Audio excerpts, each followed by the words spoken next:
마가복음은 제가 이 출발할 때부터 사복음서 중에서 가장 원초적인 복음, 가장 먼저 쓰여졌고 또 원형이 잘 보존된 복음서라고 했거든요. 근데 이 마가복음의 어떤 구조적 특성을 샌드위치 구조 이런 얘기를 신학자들이 이거를 꺼내놨는데 마가복음만 샌드위치 구조가 아니고 마태복음에도 있고 마가복음에는 한 9군데, 마태복음에 한 5군데, 누가복음에도 한 4군데. 오늘날 뭐 글을 좀 쓰는 분들은 이 샌드위치식의 서술, 수사법 이런 것들을 써 내려가고 하고는 흔한 방법이에요. 근데 이 마가복음에 이제 좀 더 쓰여졌다고 그래서 마가복음 설명할 때 샌드위치 얘기를 많이들 하는데 제가 봤을 때는 여기 그 마가복음 3장 보세요. 3장. 1, 2장까지는 언급을 안 하고 3장부터 이제 이런 식의 구조가 나온다. 잠깐 마가복음 공부를 하면서 3장 20절 보시면 이를 한번 읽어보시겠습니까? 20절부터 22절까지 시작. 집에 들어가시니 무리가 다시 모임으로 식사할 겨를도 없는지라. 예수의 친족들이 듣고 그를 붙들러 나오니 이는 그가 미쳤다 하밀러라. 예루살렘에서 내려온 서기관들은 그가 바알세불이 집혔다 하며 또 귀신의 왕 힘입어 귀신을 쫓아낸다 하니 예수께서 그들을 불러다가 비유로 말씀하시되 그 앞에 21절에 보면 예수님의 가족들이 예수님을 미쳤다고 예수님 데리러 왔어요. 근데 갑자기 느닷없이 여기는 예수님이 그 바알세불 그 서기관들하고 그 논쟁하는 그 내용이 들어가요. 그 다음에 넘어가 보십시오. 31절 보세요. 그때 예수의 어머니와 동생들이 와서 밖에서 사람을 보내매 이 예수를 부르니 무리가 예수를 둘러 앉았다가 여짜오되 보소서 당신의 어머니와 동생들과 너희들이 밖에서 찾나이다. 그러니까 하나의 스토리를 이어가다가 중간에 그 내용에 대한 본질적인 얘기를 쑥 집어넣는 거예요. 그러면서 맥락적으로 흘러가는 게 그래서 뭐 샌드위치 구조다 하는데 제가 오늘 읽은 여기 지금 마가복음도 보시면 요 20절 앞에가 뭔 얘기가 있었어요? 지난번 제가 설교한 하도 오래돼가지고 모르세요. 금식에 대한 이야기가 있죠. 금식에 대해서 그 요한의 제자들과 바리새인들이 와서 왜 금식일인데 정해진 금식일인데 당신의 제자들 금식을 안 합니까? 라고 따졌어요. 근데 여기 오늘 이 안식에 대한 걸 보면 23절부터 요 사이는 뭐예요? 오늘 안식일인데 당신의 제자들은 왜 밀이삭을 서리했다고 하죠. 훔쳐먹 밀이삭을 갖다가 갉아먹고 있습니까? 그러니까 앞에 이야기는 금식에 대한 율법, 뒤에는 안식일에 대한 율법. 그때 당시 유대인들이 가장 중요하게 여겼던, 목숨처럼 여겼던 율법 2가지가 금식과 안식일에 대한 거예요. 근데 예수님이 그 부분을 갖다가 2개를 다 반박을 하시면서 중간에 생배 조각과 세포도 이야기가 뜬금없이 들어가 있어요. 요 2가지로 이것도 샌드위치 구조예요. 크게 보면. 그래서 여기 나오는 생배 조각을 헌우대다 기우냐, 세포도주를 헌 가죽 부대에다 넣냐. 이제 이건 뭐 여러분들이 딱 떠오르는 게 있을 거 아니겠어요? 유대교의 율법주의, 그 형식주의를 예수 그리스도의 하나님의 복음의 사역을 거기다가 붙일 수 없다. 거기다 넣을 수가 없다. 그 말씀을 하시면서 안식일에 대한 논쟁을 또 하시는 거예요. 근데 예수님은 어떻게 보시면 트러블 메이커셨어요. 가는 데마다 논쟁을 끊임없이. 왜? 여기도 지금 뭐 안식일 얘기지만 예수님의 사역의 상당 부분은 안식일 날 하세요. 안식일 날. 여기 보세요. 이게 누가복음만 정리를 한 건데 안식일에 성경도 읽으셨고 가르치셨고 안식일에 지금 나온 이 문장이 누가복음에 나오는 거죠. 또 안식일에 회당에서 병 고치시고 안식일에 회당에서 가르치셨고 안식일에 예수님은 안식일을 이걸 보면 어때요? 안식일 지키셨어요. 안식일을 다 하셨어요. 근데 예수님이 제자들하고 이제 밀이삭 갉아먹는 그거 전에 안식일 날 예수님이 하셨던 그들하고 대립했던 것 중에 밀이삭 그 갉아먹은 이 하나 빼놓고는 나머지는 다 병 고치는 일을 하셨어요. 안식일을. 예. 근데 구약의 율법에서 안식일 날은 병을 고쳐도 돼요. 근데 어떤 병? 급성 당장 죽으려고 막 헐떡헐떡 하는 거는 고쳐도 돼요. 안식일 날. 그건 일로 치질 않았어요. 근데 예수님이 고친 병은 보면 오른손 마른 사람, 또 수종병 들은 사람, 이런 사람들은 다 오래도록 병을 걸려서 안식일 아니어도 다음날 그러니까 토요일이 안식일이었으니까 일요일이든 하루 이틀 있다 고치셨어도 됐어요. 근데 유독 안식일을 날 예수님이 이걸 고치시면서 바리새인들과 서기관들과 그들과 이 안식일 논쟁 안에서 그들을 뒤집어 엎으려고 하시는 그런 내용들을 볼 수가 있어요. 그래서 오늘 읽은 이 사건의 내용들은 보면 뭔 얘기냐면 좀 더 짚어보시면 안식일 날이에요. 근데 제자들이 밀밭 사이로 지나가는데 제자들이 그 밀이삭, 여기 이삭이라고 나오는데 밀이삭이고 또 마태복음에 보면 그 제자들이 배가 고파서 밀이삭을 우리 옛날에 알죠? 뭐 고구마 서리, 무슨 서리, 뭐 포도 서리, 우리 어렸을 때 한 것 같아요. 그렇게 했던 기억이 있는데 신명기나 민수기 쪽에서 안식일 날의 율법이라든가 그 여러 율법에 보면 남의 밭에 들어가서 밀 이삭을 그 손으로 꺾어서 뜯어 먹는 건 도둑질이 아니에요. 율법에. 근데 밀 이삭에 낫을 대는 건 도둑질로 언급이 돼 있어요. 그러니까 제자들이 벌써 남의 밭에 들어갔고 남의 밀 이삭을 갉아 먹었어요. 그러면 저들이 볼 때는 저게 도적질 아니냐 이렇게 험을 뜯을 수도 있는데 그것도 아니었어요. 사실은 뭐였어요? 일을 했다는 거예요. 일을 뜯어서 자기 배를 채웠다는 거예요. 근데 예수님은 뭐라고 하십니까? 다윗의 예를 드는 거예요. 여기 보면 여기 아비아달, 원래 이 사무엘상에 나오는 얘기는 아히멜렉 대제사장 때, 아비아달은 아히멜렉의 아들이에요. 근데 그때 당시에 사울을 피해가지고 다윗이 도망다니다가 무리들하고 배가 허기가 졌어요. 그때 이 성전에 들어가서 이 진설병, 한 일주일마다 떡을 가르는 떡이 있어요. 근데 그 떡을 아히멜렉 대제사장이 줬어요. 근데 여기는 아비아달, 그 아들도 제사장이었기 때문에 이렇게 언급을 하고 있어요. 그래서 진설병을 먹고 함께한 자들에게 주지 아니했느냐? 야, 그 제사장들만 먹는 떡을 그 아히멜렉 대제사장은 우리 그 다윗에게 그 무리들에게 줬다. 근데 내 제자들이 지금 이삭 좀 긁어 먹었다고 너희들 그러냐? 이렇게 얘기를 하시면서 뭔 얘기합니까? 인자는 내가 안식일의 주인이야, 안식일의 주인. 이렇게 논쟁을 한 거예요, 이 사건은. 자, 그러면 오늘 여러분과 제가 공부해야 될 부분은 안식과 안식일에 대한 거예요. 근데 이 안식일에 대한 내용은 참 여기 보시면 한번 읽어보시겠습니다. 같이 소리내서 한번 읽어보시죠. 안식일을 기록하여 거룩하게 지키라. 엿새 동안 인소서의 모든 일을 행할 것이나 그리고 때날을 내 하나님 여호와의 안식일이니 너나 내 아들이나 내 딸이나 내 남동이나 내 여종이나 내 가축이나 내 은혜나 내 몸을 되게 하라고 아무 일도 하지 말라. 이미 엿새 동안에 나 여호와가 하늘과 땅과 바다와 너희가 그에서 모든 것을 만들고 일곱째 날에 쉬었습니다. 그러므로 나 여호와가 안식일을 되게 하여 그날을 거룩하게 하였느니라. 네, 안식일에 대한 건요.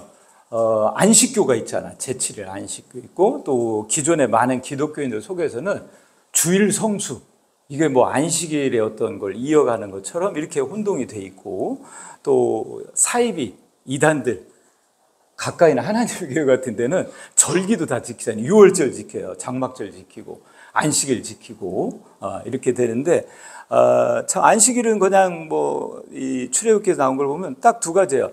하나 하라, 하나 하지 마라. 딱 두 가지예요.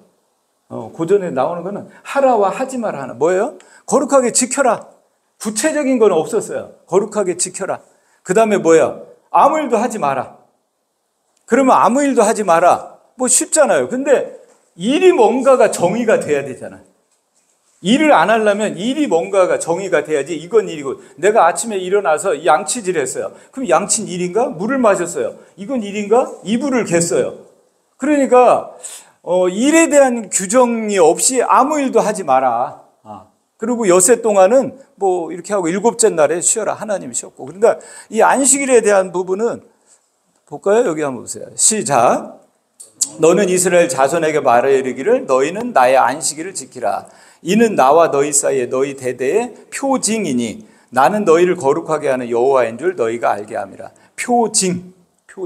영어 성경에 사인이라고 되어 있죠. 사인. 근데 그 킹제임스는 표적 이렇게 또 그 번역을 했더라고요. 근데 표징. 오늘 이 사인. 그래서 제가 요 PPT를 가져왔어요. 그 지금 사인과 심벌. 지금 사인이 나오잖아요. 이 안식일이 사인이라는 거예요. 우리에게 좀. 그럼 사인이라는 뜻이 뭐고 또 사인과 같이 기호학이라든가 이런 데서는 이 심벌과 같이 많이 그 혼동되기도 하고 이거를 명쾌하게 나누기도 해요. 사인은 보통 사인 포스트 그러면 표지판이에요. 표지판, 표지. 그러니까 서울 이래놓고 화살표가 있으면 그걸 따라가면 분명히 서울이 나와요. 근데 그 표지판이 서울은 아니에요. 그 다음에 심벌은 상징이죠. 상징. 이 상징도 철학이라든가 뭐 기호학이라든가 이런 데서는 굉장히 많은 해석들을 합니다. 근데 우리가 그냥 쉽게 정리를 하면 태극기, 대한민국을 상징하는 거죠. 태극기. 십자가, 기독교를 상징하죠. 근데 십자가는 기독교를 상징도 하지만 교회를 상징도 하고 또 어떤 사람 목걸이 하면 나는 그리스도인입니다를 상징을 하려고 신앙 고백처럼 십자가를 하죠. 사인은 1대1의 대응 구조를 해요. H2O, 물이죠. H2O는 물의 그 표기예요. 화학 구조식이에요. H2O는 나무라고 하는 사람 없어요. 이 H2O는 1대1의 관계로 물을 말합니다. 이건 뭐예요? 과학자들이. 이걸 1대1 H2O는 물이라고 규정을 해야지 다른 과학자가 연구하고 그 논문을 읽어도 이건 물로 해석을 해야지 뭔가 이렇게 통하고 과학적 사실은 재현이거든요. 그래서 이 사인이라고 하는 건 다른 의미를 절대 안 가져요. 1대1의 대응 구조를 가져요. 근데 심벌은 뭡니까? 아까 말한 것처럼 십자가는 교회를 나타나게 하고 기독교를 말하기도 하고 믿는 사람을 말하기도 하고 여러 가지 일대 다수의 해석을 가져요. 그래서 이 상징에 쓰이는 언어들은 어떤 게냐면 문학적인 언어들이에요. 시, 특별히 많은 은유를 하잖아요. 사랑은 장미다. 사랑과 장미 아무 관계 없는데 장미와 사랑을 엮어 놓으면 많은 해석들을 해나가요. 그리고 어떤 사람은 이렇게 저렇게 해석하는 거예요. 그래서 이 상징적인 언어라고 합니다. 근데 안식일은 지금 거기에다가 사인이라는 단어를 써놨던 게 표징이다. 안식일은. 어떤 표징일까요? 구약에 지키는 안식일은 그림자다. 그 다음에 뭐 표적이다. 모형이다. 이런 얘기들을 신학자들이 많이 씁니다. 그래서 안식일의 궁극적인 거는 예수 그리스도의 참된 안식. 수고하고 무거운 짐진 자들아 다 내게로 오라. 내가 너희를 쉬게 하리라. 그 다음에 어때요? 천국에서 하나님 나라에서 영원한 안식. 이것들을 그림자처럼 말해주는 사인이 되겠어요. 그래서 이 안식일에 대한 거는 사실 안식일의 출발 이제 출애굽기 나오지만은 창세기 여기 보십시오. 같이 한번 읽어봅시다. 시작. 하나님이 그 일곱째 날을 복되게 하사 거룩하게 하셨으니 이는 하나님이 그 창조하시며 만드시던 모든 일을 마치시고 그날에 안식하셨습니다. 하나님이 안식하셨다. 안식 그러면 여러분 머릿속에 뭐가 생각나요? 쉰다는 거. 하나님 전능하시잖아요. 전능하신 우리같이 육체적인 연약함이 있으면 좀 쉬어야지 일을 하다가. 근데 전능하신 하나님이 쉼이 필요하세요? 안식이? 그러니까 우리는 안식 그러면 일주일에 하니까 쉬라고 준 날이겠지 이렇게 생각하는데 여기서 그게 아니라 하나님의 창조의 완전성을 말해주는 거예요. 더 손댈 필요가 없다. 어느 누구도 여기에 더할 필요가 없다. 하나님의 완전하시다.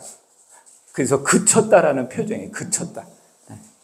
그래서 근데 그 날을 어떻게 거룩하게 하셨으니 카도시 거룩이라는 건데 하나님이 해를 만드시고 또 빛과 어둠을 가르시고 동물들을 창조하시고 수목들을 무성하게 우주를 창조하셨어요. 그렇게 창조를 하셨는데 어느 것 창조하고 할 때마다 거룩하다는 단어를 한마디도 쓰질 않으세요. 그래서 이 카도시라고 하는 히브리어 거룩이라는 단어는 단 한 곳 여기 하나님이 만물을 창조하시고 인간을 창조하시고 일곱째 날에 안식하셨다는 그 안식일 날을 카도시라고 하는 거예요. 거룩한 날로. 하나님이 모든 일을 그치신 그날의 거룩이라는 단어를 써요. 그래서 이 안식일이 도대체 뭔지 이게 뭐죠? 네, 우주. 우리 한문 세대니까 잘 아시고요. 근데 우주인데 제가 우리 알리에게 한문을 가르쳐 주고 그다음에 성경을 계속 이제 공부를 해요. 그러니까 이번 주 수요일 날도 저녁을 먹고 시작을 하니까 3시간을 보내더라고. 충대에서 주차권을 끊어보니까 3시간이 넘게 했는데 얘가 이 한문을 굉장히 재밌어요. 근데 이제 한문에 담긴 성경적인 의미들을 이렇게 같이 해주고 그렇게 해서 이 얘기도 좀 해줬었어요. 그랬더니 아주 뭐 그냥 귀가 쫑긋하게 재밌게 듣는데 이게 뭐예요? 그다음에 지부집주예요. 재밌지 않아요? 우주인데 집주예요. 그래서 우라는 거는 공간을 말합니다. 근데 주는요 시간을 말해요. 그러니까 시공간이 우주예요. 우리는 보통 코스모스 우주 그러면 그냥 광대한 우주 이렇게 생각을 하잖아요. 근데 한자어에는 시간과 공간이 우주예요. 그래서 공간과 시간 이렇게 되죠. 근데 폴 틸리라고 독일의 그 철학자고 신학도 책도 좋은 책을 많이 쓴 그 폴 틸리는 종교를 공간적 종교와 시간적 종교로 나눠요. 제가 한번 얘기했을 거예요. 종교를 인간적인 종교, 계시적 종교로 나눈다 소리를 한번 했었어요. 근데 폴 틸리는 공간적 종교와 시간적 종교로 나눠요. 종교를. 그러면 공간 안에는 사물이 있고요. 시간 속에 일어나는 것은 사건이라고 그래요. 이벤트, 에피소드 이렇게 말합니다. 자, 근데 이 공간과 시간, 우리가 신앙생활하면서 구약의 안식일하고 하나님이 하셨던 이런 걸 쭉 살펴보십시오. 하나님은요, 이 히브리인들이 하나님을 만났을 때 그 하나님의 섬기는 것들은요, 시간적인 거예요. 안식일부터 시간이다. 엿새 동안 일하고 일회째 날 안식해라. 하나님이 안식했으니 너희도 안식하라. 그날은 거룩하다. 시간이에요. 그 다음에 많은 절기들을 얘기를 하세요. 절기들. 그러면 구약에 성소가 있지 않냐? 성소는요, 이스라엘 백성들이 금송아지 만들어가지고 그 하나님 앞에 혼나고 난 뒤에 모세를 통해서 다시 하나님이 보완적으로 준 게 성소였어요. 근데 하나님은 시간 쪽에, 근데 세상에 많은 종교를 그려보세요. 다른 종교들은요, 공간적 종교입니다. 어떤 특정 공간에서, 무슬림 내가 얘기를 애들 해보면, 마호메트나 이쪽 그 무슬림의 그 메카를 쪽을 향해서 기도를 하죠. 그쪽을 향해서 절을 하고, 그 다음에 많은 경우에, 그러니까, 근데 여러분과 저희는 시간과 공간 속에 살아가는데, 육체라서. 글자 얘기를 했잖아요. 히브리인들은 섬기는 그 하나님은, 여호와 하나님은 이름도 없고, 형체도 없고, 없으니까 그 히브리인들은 끝없이 그 하나님을 추론했다고. 그래서 끝없이 토론했고, 교육을 시켰다고. 뭐에 대해서? 하나님에 대해서. 자, 보세요. 이게 하나님이야. 그러면 어떡하겠어요? 보여주면 끝나요. 보여주면. 근데 하나님은 보이시는 분이 아니에요. 내 신앙 고백과 경험 속에 있는 하나님을 자식에게, 이웃에게 설명을 하고 이야기를 끝없이 해줘야 되는 거예요. 근데 인간은 하나님이 안 보이니까 어때요? 보고 싶은 거예요. 여러분들 보세요. 하지 마라 그러면 하고 싶은 게 인간의 죄성이에요. 보이지 않는 하나님을 자꾸 보이게 만들려고 하는 거예요. 그게 금송아지였어요. 근데 오늘날 중세 교회 타락, 천년의 타락기가 있었잖아요. 뭐예요? 여러분들 보시면 중세 캐톨릭 타락 같은 거. 그럴듯한 건물을 짓고 왜 이 성당의 그 끝이 빼쪽합니까? 끝없이 빼쪽하고 안에 수많은 형상들을 만들어가지고 뭐예요? 그때 당시 이제 문맹률이 높았기 때문에 성경의 이야기를 그런 그림으로 뭘로 하려고 했다는 설명도 있긴 해요. 근데도 인간들은 보기를 원해요. 하나님, 여러분들 그러잖아요. 보면 하나님 한번 봤으면 더 이상 내가 하나님 배신 안 하겠다고. 아닌 거예요. 그것도 아닌데. 그래서 이 인간은 공간적 종교를 좋아합니다. 어제 장로님하고 우리 통화를 하면서도 우리가 이렇게 정말 저는 1년을 돌이켜보면 너무너무 좋은 환경에서 우리가 이렇게 주차장이 좋고 제가 센터가 살려면 뺑뺑뺑이를 쏘는데 주차 편하지요. 뭐 쾌적하지요. 이런 데서 우리가 1년을 예배를 잘 정말 드리고 왔고 아무런 적 없이 왔다는 게 너무너무 기적인데 사람들은 왜 거기는 교회가 건물이 없냐, 장소가 없냐, 뭐 이러다 없어지는 거 아니냐. 네. 우리는 시간적 종교를 추구하는 사람들이에요. 안식일이라고 하는 거는 시간의 궁전, 시간의 성전. 이게 크리스찬들이 놓치고 있는. 자, 보세요. 오늘날 많은 목회자들이 제가 뭐 이거 참 비판하는 게 아니에요. 종교 단체, 우리나라 불교, 뭐 기독교, 카톨릭 다 합쳐서 종교 단체들이 은행 금융기관으로부터 얻은 부채가요. 부채가 4조가 넘는답니다. 근데 거기에 90% 이상이 기독교가 가지고 있대요. 뭐 하는데 그 많은 금융빚을 지고 있을까요? 선교하고 구제하기 위해서? 아니요. 건물 짓느라. 근데 뉴스 나오잖아요. 유럽의 교회 건물이 그 클럽으로 바뀌어가지고 막 댄스 추는 교회 건물이요. 교회 건물이. 그렇게 되고 있어요. 또 교회 건물이요. 무슬림이 사요. 서울에서는 뭐 어떤 사입 이단이 걸 사고. 막 그런 일이 있는데 공간적 종교는 공간에 뭐가 있죠? 뭐가 있습니까? 이 공간 안에 물건들이 있잖아요. 사물이 있죠. 이 사물인데 우리 여러분과 저의 삶의 라이프 스타일이 어떠세요? 여러분들은 시간을 확보하기 위해서 합니까? 공간을 점유하기 위해서 땅을 사고 아파트를 사고 주식을 이걸 왜 하죠? 내 지경을 넓히려고 하죠. 그렇잖아요. 부자, 어가 부자예요? 큰 집에 살고 큰 땅을 가지고 있고 뭔가 큰 빌딩을 가지고 있고 이거 부자죠. 그거를 지향을 하는 게 이 세상의 자본주의잖아요. 롯데타워 뭐 이런 것들 그 보여주잖아요. 보여줘. 거기에 그래서 공간을 점유하고 정복해 가는 인간들의 본성은요. 공간을 내가 만약에 대전 시내가 다 내 땅이에요. 그러면 여러분들 속에 뭐가 있는 줄 알아요? 아, 장로님 부자니까 내가 같이 안 해도 좋아. 이게 아니에요.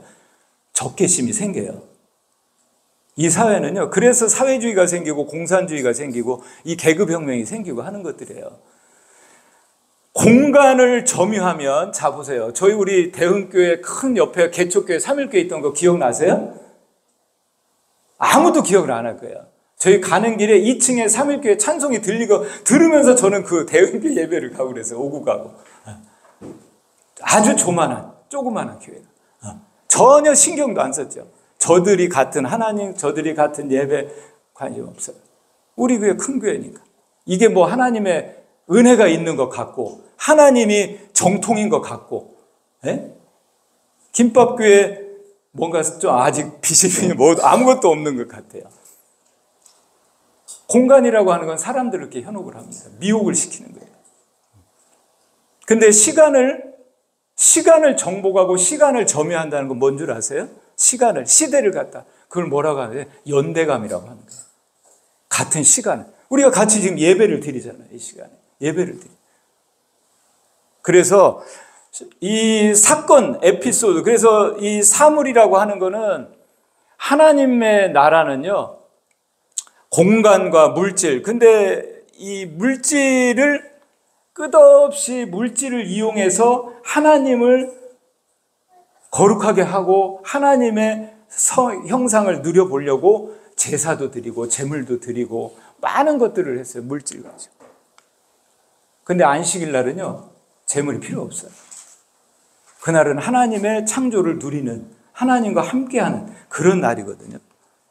자, 그래서 공간은 우리에게 뭐 소유냐 존재냐 이건 많은 철학자들이 끝없는 논쟁을 해왔어요.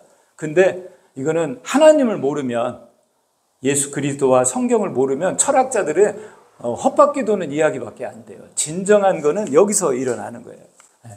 그래서 공간, 물질, 사물 이건 뭐다? 인간의 소유욕을 자극하는 거고 소유를 통해서 어떤 신앙의 어떤 것들을 느껴보려고 하는 타락한 종교예요. 이건 종교.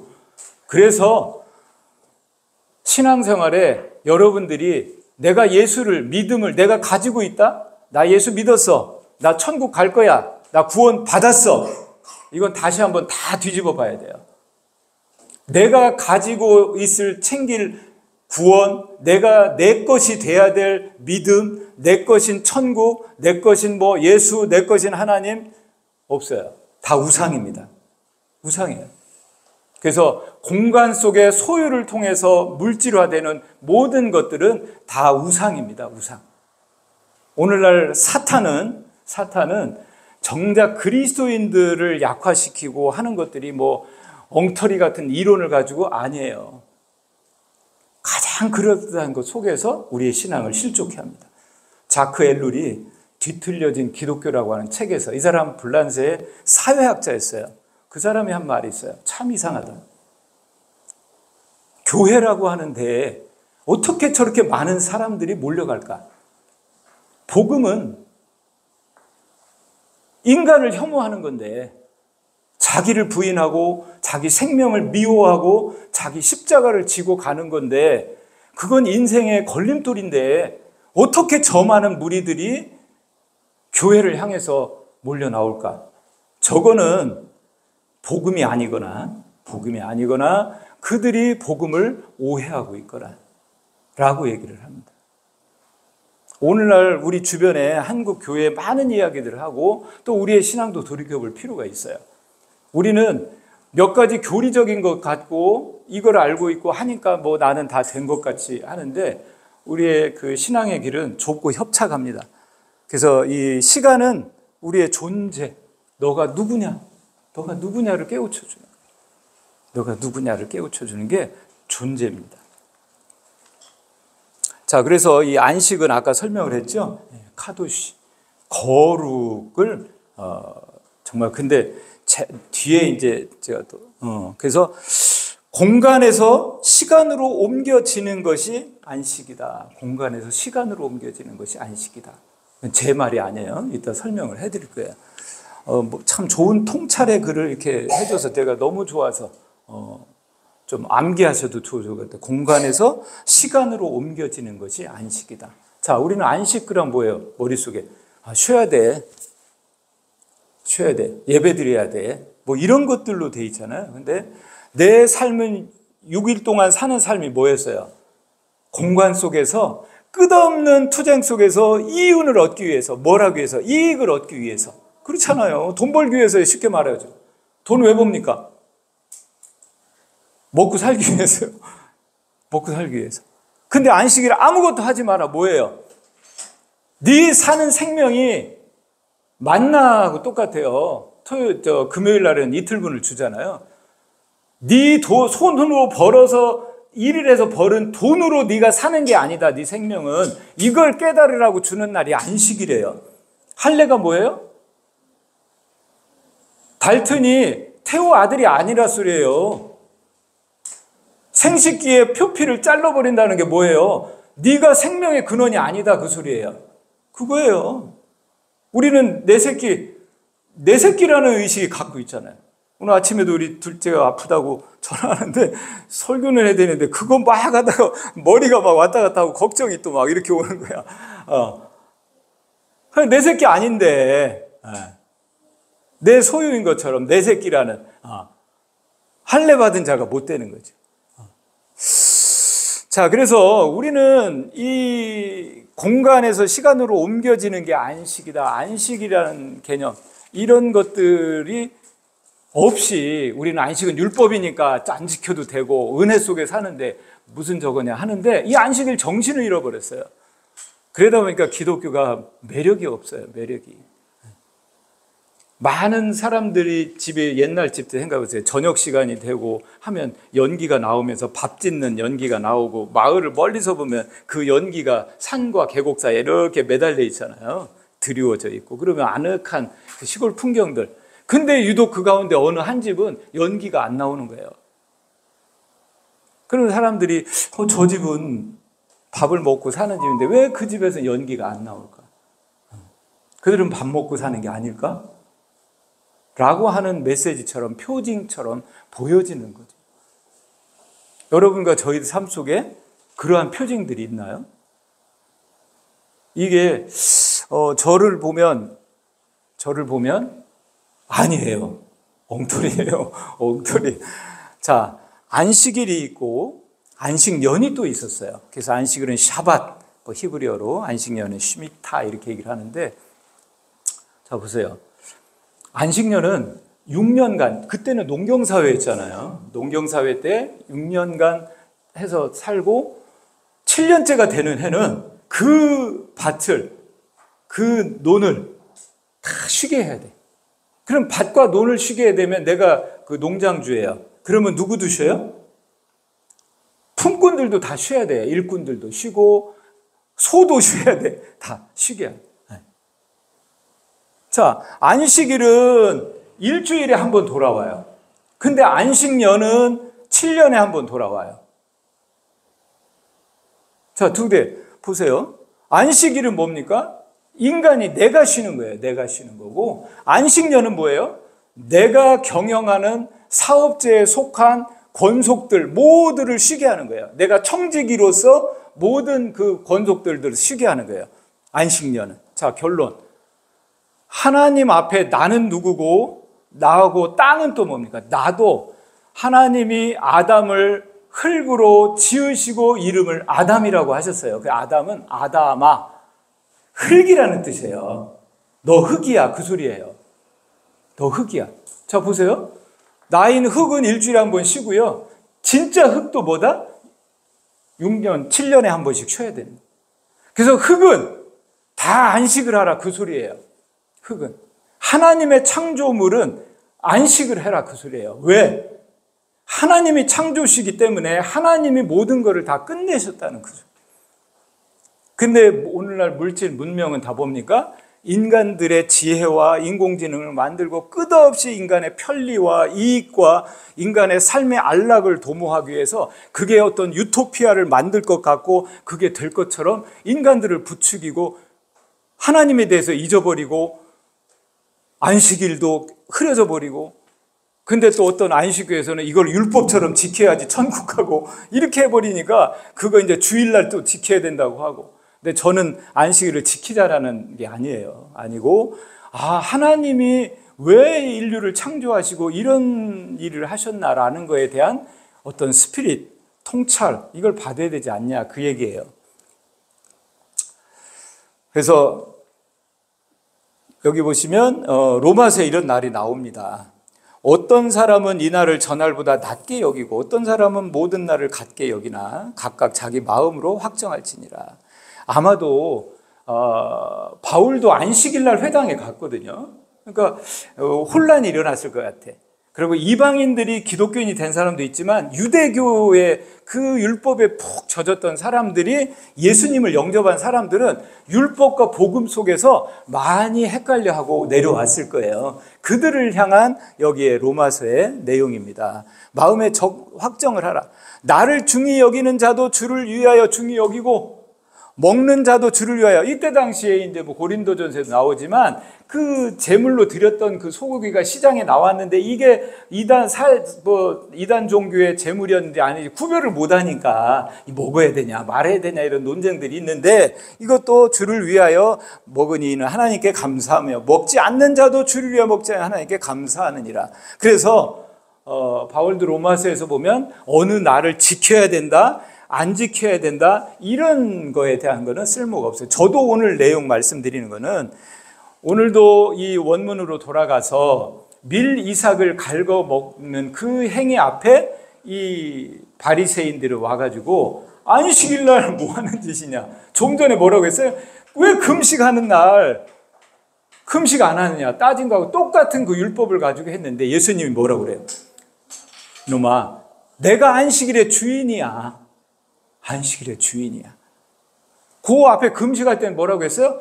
내가 신랑이야. 신랑이 함께 있을 땐 금식할 필요가 없어.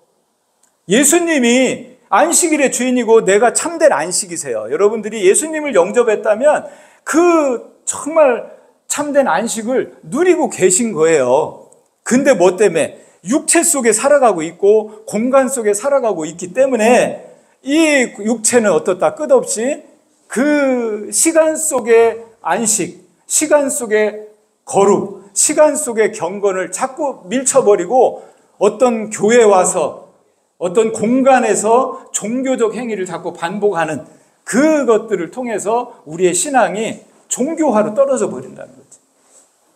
그래서 저는 이 안식일의 정신을 회복해야 된다고 저는 생각을 하는 사람이에요. 제 개인부터. 우리가 뭐 그동안 신앙생활을 했던 거 보면 주일날 예배 드리고 오면 뭔가 다 때운 느낌이 와요. 다 때운 느낌이 와요. 그런 것들은 자, 이 사람 나를 헷갈리게 하는 좀 멋지고 우리 목사님이 수영기름 이렇게 된 것 같아요. 참 내가 좋아하는 그 인물 중에 하나인데 오늘 제가 많은 이야기를 한 것 중에 여기 영향을 많이 받은 내용들이 있습니다. 아브라함 요수아 헤셀입니다. 이 사람이 마틴 부버 나와 너라고 한 책을 쓴 사람. 근데 다 유대인들이에요. 히틀러 때. 근데 마틴 부버의 그 다음 교수로 채용될 만큼 폴란드에서 있었는데 독일의 교수로 철학자고 유대 신학자고 그러는데 그 정도의 영향력이 있었던 그러니까 그 보네퍼 목사하고 그때 히틀러에서 그래서 폴란드에 있었으니까 아우슈비츠가 폴란드에 있어요. 유대인들. 그래서 이 사람도 붙잡혔다가 겨우 어떻게 빠져나와가지고 미국으로 도망을 가서 살아남은. 그래서 자기가 자기를 설명하는데 나는 불구덩이에서 타다가 꺼낸 타다 마른 장작개비다. 이렇게 자기를 표현을 해요. 근데 이 양반이 유대 신학자예요. 근데 글을 참 너무 잘 써요. 뭐 오늘날 우리 목사님들이 쓴 책은 세상 사람들은 거들떠도 안 보잖아요. 근데 이 사람은 유대 신학자인데도 책을 많이 썼어요. 뭐 예언자들이라든가 사람은 혼자가 아니다. 뭐 많은 책이 있어요. 제가 다 가지고 있는데 이 사람의 그 유대의 신학자고 하나님에 대한 통찰이에요. 그런데 그 책이 문학가들의 평가를 받아서 전미 문학상을 막 받아요. 정말 그 제가 두고두고 봐도 그래서 내가 우리 학생들한테도 추천도서 1번이었어요. 근데 이 사람 책을 읽으면 하나님에 대한 리얼리티 같은 게 쫙 오는데 예수님 예자도 안 나와. 이제 오늘 시험 들면 안 돼요, 여러분들. 내가 이걸 해야 돼 말해야 하다가 소화시킬 것 같아서 마틴 부버가 그런 말을 했어요. 그 사람들 1, 2차 세계대전을 겪고 히틀러의 그 악행을 봤기 때문에 그런 걸 겪고 나면 트라우마가 있잖아요. 근데 마틴 부버도 그래요. 이거 잘 소화하십시오. 예수는 메시아가 아니다. 왜? 메시아가 이 세상에 왔다면 어떻게 저런 끔찍한 큰 전쟁이 막 2번씩이나 있고 또 이런 히틀러가 이 600만 명을 죽이고 그 다음에 제노사이드에 보면 그 스탈린이 우크라이나 태극기가 뭐예요? 위에가 파란하고 아래가 노란해요. 노란한 건 밀밭이에요. 전 세계에서 가장 그 풍요로운 밀밭이 우크라이나예요. 태극기 딱 그게요. 하늘과 밀밭. 근데 그 스탈린이 공산주의를 만들어가지고 그 혁명을 하면서 거기에 하루에 1000명씩 만 명씩을 해서요. 1000만 명을 굶겨 죽여요. 그 블러드랜드라고 예일대 교수가 그 쓴 책에 나옵니다. 히틀러의 600만 학살은 아무것도 아니에요. 1000만 명을 굶겨 죽입니다. 어디에서? 풍요의 땅에서. 볼셰비키, 스탈린, 이 공산혁명을 하면서. 그거 하고 그들이 러시아에서 공산주의 할 때 뭐라고 하는 줄 아세요? 학교에서 하나님 없습니다. 학생들이 예, 없습니다. 이게 하고 출발하는 거예요.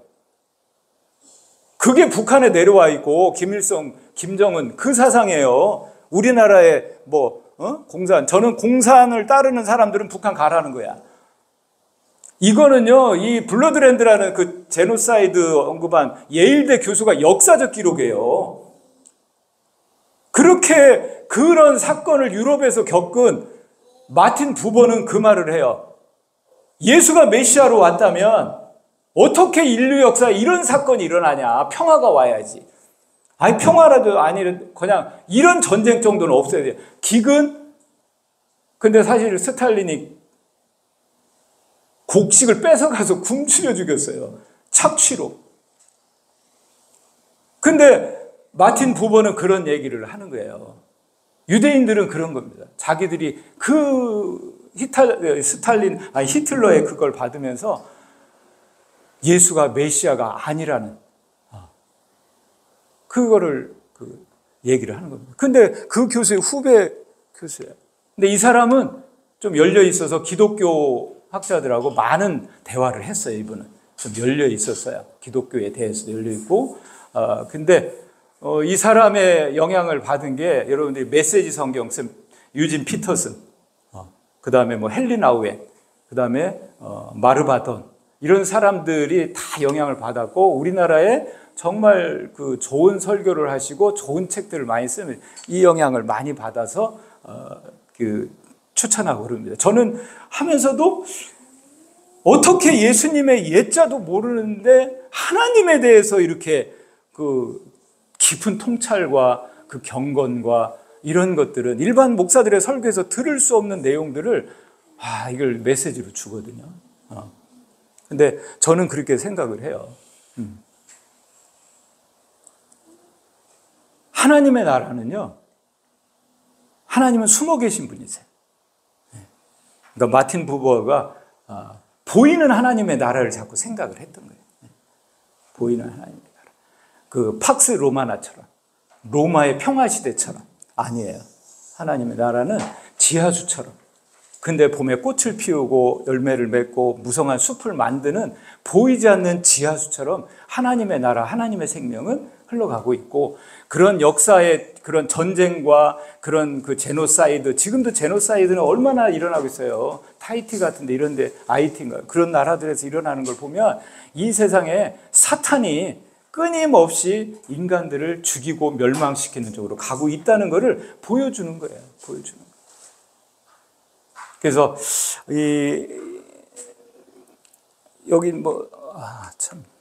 그래서 오늘 말씀에 제가 이 안식일에 대해서 여러분들이 이 헷셀에 대한 이야기가 우리는 좀 좋은 것들은 받아들이고 하나님에 대해서 저는 통찰을 갖고 또 배울 건 배우고 그 다음에 우리가 너무 공간에 치우쳤구나, 내가 너무 물질화됐구나, 사물화됐구나, 그래서 도구주의에 빠졌구나. 그래서 하나님도 도구로 생각하고 하나님도 이용하려고 하는. 그래서 이 사람의 그 아들이 이제 아버지를 회고하면서 썼어요. 근데 저는 그 책을 읽으면서 나는 실패했구나. 우리 아들 중에 한 놈이라도 이렇게 아빠를 글을 쓸까. 아빠의 그 경건한 뒷모습을 아들이 써내려가요. 그러면서 마지막에 안식일날 죽어요. 근데 이 안식일을 준비하는 걸 보면 안식일을 의인화시켜요. 인격화시켜요. 내가 이 날을 종교적으로 지키는 게 아니에요. 그게 아니라 그분의 임재하심, 그분의 함께하심, 그런 것들을 가족들하고 누려요. 막 번잡하게 안 하고 가족들하고 우리처럼 막 몇천 명 모인 데서 파이프로만 가지고 찬양하고 이런 게 아니라 정말 고요한 가운데에서 그래요. 그리고 아무 데를 안 나가도 우리 집사님처럼 가장 좋은 옷을 입고 그날 아침을 이렇게 맞이를 해요. 금요일 저녁부터 준비를 이렇게 하고 그래서 토요일 저녁에 마치는데 그 안식일의 그 감동이 너무 커서 토요일 밤까지 쭉 보낸다는 거예요. 그리고 또 그날을 기다려요. 제가 그걸 읽으면서는 내가 어려서 설날 명절 오기 전에 옷 한 벌 사주거나 신발 하나 사주잖아요, 어른들이. 그럼 그 신발을 또 미리 신으면 또 안 돼요. 근데 명절날 신으라고. 근데 명절날 신으면 뒤꿈치 아파가지고 하는데 그걸 놓고 왜 설레는 그 어린 그 심정, 그거 아주 유사해요. 그거를 매주 안식일을 기다리는 거예요. 우리는 그날이 그날이잖아요. 여러분도 그날이 그날이고 김밥교회 또 가서 또 기력 빠진 장로님 설교 들어야 되나? 우리 속에 예수 그리스도를 통해서 참된 안식을 이미 얻었어요, 여러분들. 근데 그것을 왜 못 누리고 있냐라는 거에 대한 우리의 통찰, 우리의 삶을 교정, 이 부분은 한 번 정도 우리가 뭐 토요일 오후가 됐든 뭐 주일이 됐든 한번 이런 그 안정된 시간, 안식의 시간들을 갖는 게 참 필요할 것 같아요. 그래서 오늘 말씀은 하나님이 안식일의 주인이 예수님이세요. 예수님이고 그분이 여러분들 속에 계시니까 율법적으로는 아무 일도 지키거나 이럴 필요는 없어요. 근데 그분이 우리에게 주신 선물, 그분이 우리를 위해서 하신 일, 이런 것들을 우리가 누리고 깨닫고 그분과 이렇게 동행하는, 동거하는 그런 삶의 자세, 이런 것들은 우리가 좀 다시 회복할 필요가 있지 않을까 싶습니다. 마치겠습니다. 같이 기도하시겠습니다.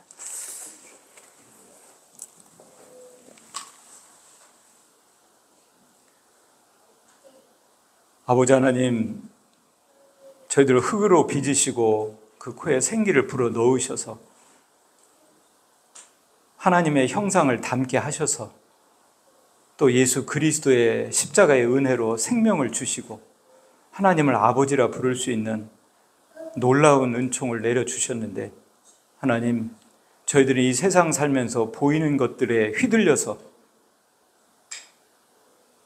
염려하며 근심하며 낙심할 때가 종종 있는 연약한 저희들인 것을 고백합니다.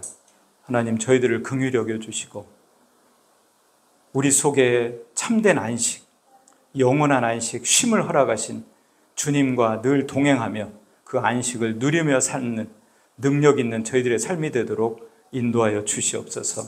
예수님의 이름으로 기도했습니다. 아멘.